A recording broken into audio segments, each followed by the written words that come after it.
میرے ایک دوست نے ایک حکیم صاحب کے بارے میں ایک قصہ سنایا۔ حکیم صاحب کے ایک مریض تھے جو کہ سالہ سال سے اس حکیم صاحب سے علاج کروا رہے تھے، لیکن افاقہ نہیں ہوتا تھا۔ دوائی سے کچھ دن کے لیے آرام آ جاتا، لیکن جیسے ہی دوائی ختم ہوتی پھر سے حالت خراب ہو جاتی۔ مگر ایک بار حکیم صاحب کسی کام سے دوسرے شہر گئے ہوئے تھے۔ ان کے بعد ان کا دائمی مریض دوائی لینے کے لیے آ گیا۔ حکیم صاحب کا ڈاکٹر بیٹا بھی ان دنوں گھر آیا ہوا تھا۔ اس نے مریض کا اچھی طرح معائنہ کیا اور انجیکشن وغیرہ لگا کر اور کچھ دوائیاں بازار سے لینے کے لیے لکھ کر دی۔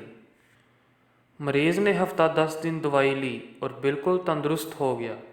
ادھر حکیم صاحب اس کے آنے کا انتظار کرتے رہے، لیکن جب کئی ماہ تک ان کا مریض نہ آیا تو ان کو لگا کہ ان کا مریض اللہ کو پیارا ہو گیا ہے۔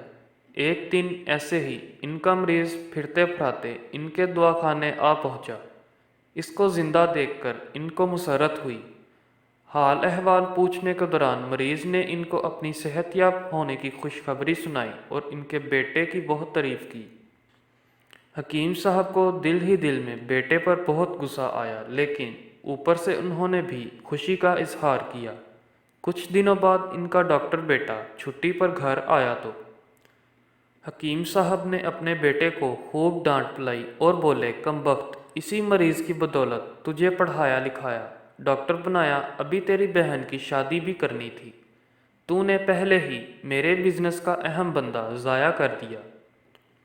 یہ بات سوچنے کی ہے کہ جس معاشرے میں مریض کا علاج بزنس سمجھا جائے، جہاں سڑک اس خیال سے نکارہ بنائی جائے کہ سال 6 ماہ بعد پھر نئے سرے سے بنائی جائے تاکہ گلشن کا کاروبار جاری و ساری رہے، جہاں ہر چیز 1 نمبر 2 نمبر 3 نمبر کے حساب سے تیار کی جائے اور بتا کر بیچی جائے، اس 10 نمبری معاشرے میں بسنے والے 20 نمبری انسانوں کو کس پر رحم آئے گا؟